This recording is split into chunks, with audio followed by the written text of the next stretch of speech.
Hai Groundseekers, ketemu lagi dengan Bang Grun di channel Groundseek. Ini Asus Zephyrus G15. Saya sebenarnya beli ini bukan untuk diulas ya, saya benar-benar mau pakai buat kerja dan buat main game.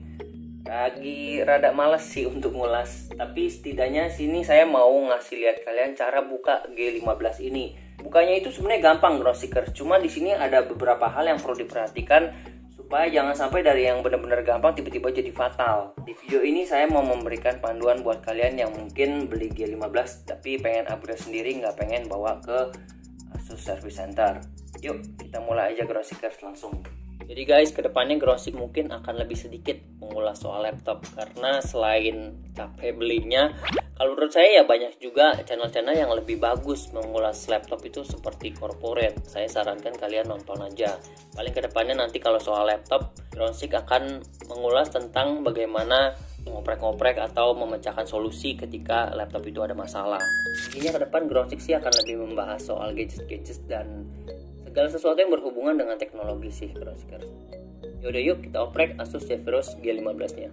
Oke, yang saya maksud kenapa dari gampang bisa jadi fatal, karena ternyata ada laptop Zephyrus G15 tuh yang bautnya panjang semua, nggak panjang dan pendek. Di punya saya ini itu di bagian sini ya, di bagian sini bautnya panjang-panjang, dan di bagian luarnya itu semua ini pendek-pendek. Ada sekitar 15 baut dan berbeda-beda panjang pendek. Jadi pastiin di sini Zephyrus yang kalian dapat tuh yang mana, yang bautnya panjang semua atau ada pendeknya.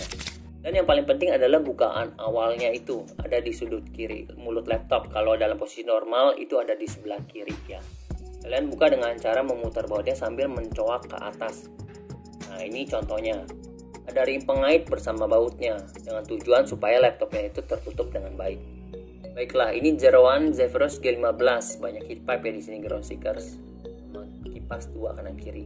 Ini untuk upgrade SSD kalian yang udah ada jadi lebih besar, dan ini adalah bagian kalian mengupgrade RAM, masih ada satu slot, dan satu lagi ini adalah slot untuk kalian tambah lagi SSD-nya. Jadi di sini nggak ada hard disk kotak ya untuk kalian upgrade, kalian pakainya NVMe. Terus untuk masalah yang katanya Zephyrus G15 itu suhunya panas banget, kalian bisa cari tutorialnya di tempat lain gimana cara melepas plate-nya ini supaya suhunya sedikit lebih adem.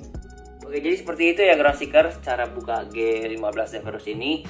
Kalau kalian punya pertanyaan yang lain tentang Asus Zephyrus G15 ini, kalian juga bisa tanya-tanya, kalian tinggal ketik komen di bawah, Bang Grun akan jawab ya. Terima kasih udah nonton. Kalau kalian suka jangan lupa kasih like-nya, kalau kalian nggak suka silahkan dislike. Kita akan ketemu lagi di video Groundseek yang lainnya. Ciao.